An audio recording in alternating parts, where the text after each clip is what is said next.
Good afternoon এইস কিচেনের বন্ধুরা, আজ আমি বানাবো হার্শ ব্রাউন পটেটো রেসিপি। এই স্ন্যাকটাই খুব সহজে অল্প সময়ে বাড়িতে বানানো যায়। তাহলে চলুন দেখে নেওয়া যাক।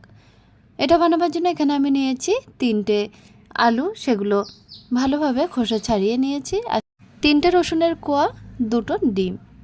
প্রথমে আলুগুলো গ্রেট করে নেব। দেখুন, আলুগুলো একটা গ্রেটার দিয়ে গ্রেট করে নিচ্ছি। আলুগুলো গ্রেট করা হয়ে গেছে। এবার এগুলো একটা বড় পাত্রের মধ্যে রেখে বেশ কয়েকবার ভালোভাবে ধুয়ে নিয়েছি। এরপরে দেখুন, একটা পরিষ্কার কাপড় রেখে তার মধ্যে গ্রেট করা আলুগুলো দিয়ে দিয়েছে, আর জলটা বেশ ভালোভাবে চেপে নিয়েছি। দেখুন, একটু শুকনো করেই জলটা চেপে নিতে হবে। তারপরে একই পাত্রের মধ্যে রেখে দিচ্ছি। এবার ওই আলুর মধ্যে দিয়ে দিচ্ছি গ্রেট করে রসুন এবং একটা একটা করে ডিম ভেঙে দিয়ে দেবো।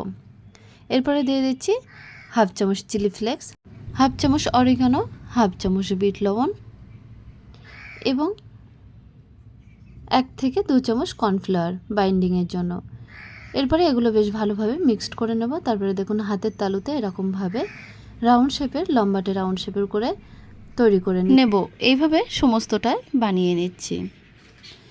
এই শেপটা আপনারা আপনাদের ইচ্ছা মতো দিতে পারেন।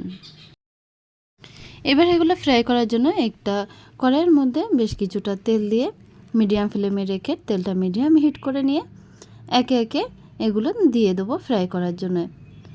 দেখুন, তেলটা কিন্তু লো ফ্লেমে দেওয়া যাবে না। লো ফ্লেমে দিলে আলুগুলো কিন্তু তেলটা সোক করে নেবে। এই জন্য সবসময় মিডিয়াম টু হাই ফ্লেমে এগুলো ফ্রাই করে নিতে হবে। বেশ কয়েক মিনিট ধরে ফ্রাই করে নিলে এরকম যখন একটা কালার চলে আসবে, তখন তেল থেকে তুলে নেব। এইভাবে সমস্ত হার্শ ব্রাউন পটেটোগুলো বানিয়ে নেব। দেখুন, এটা অনেকটাই ক্রিপসি হয়েছে, আর এটা খেতে অনেক বেশি টেস্টি, আর খুব অল্প সময়ে কম উপকরণ দিয়ে বাড়িতে বানানো যায়। তাহলে বন্ধুরা, আমার এই রেসিপিটা যদি আপনাদের ভালো লেগে থাকে তাহলে অবশ্যই ভিডিওতে একটা লাইক করবেন, আর আমার চ্যানেলটিকে সাবস্ক্রাইব করার অনুরোধ রইল।